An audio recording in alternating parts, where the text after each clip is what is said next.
The Perseids peak Wednesday night. Best chance this year to see a shooting star. Scientists say Leonardo mixed egg yolk into his paint 500 years on. We are still learning how he worked. In the Congo, gene sequencing shows Ebola was spreading 3 months before anyone declared it. We see more now. Not always soon enough. Manchester City have brought in a new backup goalkeeper. The club has signed Geronimo Rulli for £1.7 million. Rulli is a World Cup winner with Argentina. He replaces James Trafford in the squad. The signing gives City additional cover in goal as they compete across multiple competitions this season. Independent Football reported this. The United States is losing ground to China when it comes to how Africans view foreign powers. A new survey across 38 African countries shows mixed feelings about American economic and political influence on the continent. The findings come from the latest Afrobarometer poll. The results emerged even before the Trump administration announced recent cuts to foreign aid and new restrictions on visas. China appears to have won more support in African hearts and minds than America has. The survey suggests the balance of influence between the two superpowers is shifting across a significant portion of the continent. Africa Report reported this. If you enjoyed the recent solar eclipse, there's another celestial treat coming your way. The Perseids meteor shower will reach its peak on Wednesday night. This annual event offers the best opportunity to see what many people call shooting stars streaking across the sky.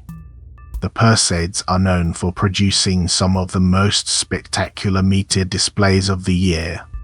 Stargazers who look up at the right time should be able to catch a glimpse of these bright trails of light as debris from a comet burns up in Earth's atmosphere. Wednesday night will give you the best chance to see them. BBC News reported this.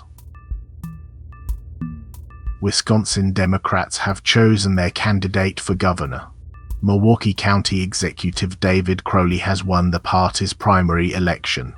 He defeated Democratic Socialist Francesca Hong in what had been a wide-open race. Crowley had the backing of the state's retiring governor, Tony Evers. He will now face Republican candidate Tiffany in the race for governor this November. The Hill reported this. The NATO summit in July appeared to go smoothly, but we're learning tonight that behind the scenes, there was a serious security concern. President Trump was secretly flown out of the summit because of a missile threat from Iran.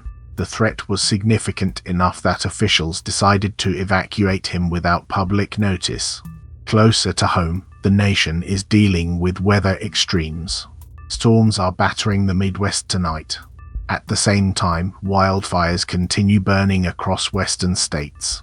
The contrast shows how different parts of the country are facing very different challenges from nature right now. CBS News reported this. The president left early because of a threat. Halfway around the world, another leader stayed put, but the threat to him came from inside his own party. New Zealand's government has been under pressure following a string of public missteps by its leader. Prime Minister Chris Luxon has faced questions about whether he should remain in his position.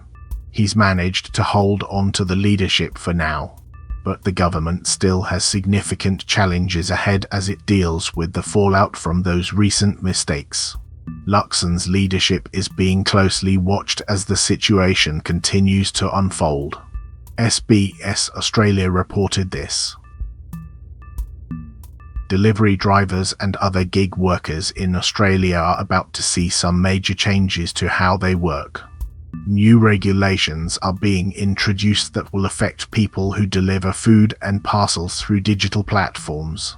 The changes will establish who exactly is covered under the new rules and set out how the system will operate going forward. It's being described as potentially the start of a new era for Australia's gig economy workers, who have long operated without many of the protections that traditional employees receive. The reforms could have significant implications for how gig work is structured across the country. SBS Australia reported this. A veteran footballer has made a striking claim about his place in the history of one of Ghana's biggest clubs. Alex Asamoah says he's one of the best strikers Asante Kotoko has ever had. The experienced Ghanaian attacker previously played for Berkham Arsenal before joining the Porcupine Warriors. He enjoyed a successful spell with Kotoko during his time there. Asamoah has now gone on record with his bold assessment of his own abilities and legacy at the club. Ghana Soccernet reported this. Some of the world's most famous paintings may contain a surprising secret ingredient. A new study has found that old masters likely mixed proteins into their oil paints. The proteins came especially from egg yolk. The research looked at works by Leonardo da Vinci, Sandro Botticelli, and Rembrandt. The discovery helps explain techniques used by these artists centuries ago. It shows they were experimenting with their materials in ways that weren't previously understood. The finding gives art historians and conservators new insight into how these masterpieces were created. CNN World reported this. The Ebola outbreak in the Democratic Republic of Congo began much earlier than authorities realized. The World Health Organization says genetic sequencing shows the fast-moving outbreak actually started about 3 months before officials declared an emergency in May. That means the virus was spreading undetected for weeks, making it harder to contain. The finding comes from analyzing samples of the disease. The delay in identifying the outbreak helps explain why it spread so quickly once it was discovered. France 24 Africa reported this.